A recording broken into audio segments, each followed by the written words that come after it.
Alors maintenant, parlons d'autre chose. Le maté. Oui, Le maté.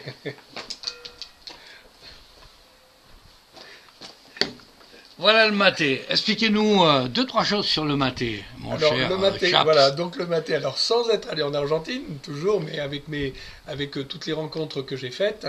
Donc le maté, alors l'arbre maté, c'est un arbuste duquel on extrait les feuilles, bien entendu, qui sont hachées très finement et qui vont permettre de faire l'infusion, donc qui s'appelle l'infusion du maté.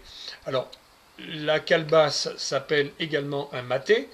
La bombija, donc la petite pipette qui va permettre de, de déguster le maté. Voilà, donc ça c'est l'élément indispensable au matériel que le gaucho trimballe avec lui. Alors, pouvez-vous nous en dire deux mots? Quelles sont les propriétés, qualités, les propriétés? Les propriétés du maté. Alors, le maté a tout un tas de propriétés. Alors, il se boit bien entendu en infusion et très chaud. Donc ça désaltère malgré parce qu'on sait très bien que dans des régions très chaudes, quand on boit très frais, ben, on a toujours soif, alors que on se désaltère avec le maté. Et il y a une propriété très particulière. Ok, on reprend? Non, non.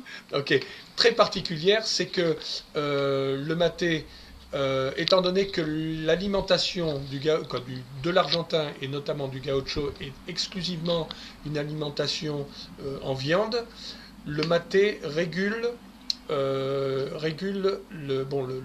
gaucho mange quasiment pas de végétaux et le maté régule le taux de cholestérol au niveau donc de l'organisme. C'est-à-dire on peut se permettre de manger plusieurs kilos de viande, bon, je ne vais pas dire par jour, mais plusieurs centaines de grammes de viande par jour. Quand on boit du maté, ben, on n'a pas de cholestérol. Voilà, donc ça c'est une des qualités du maté.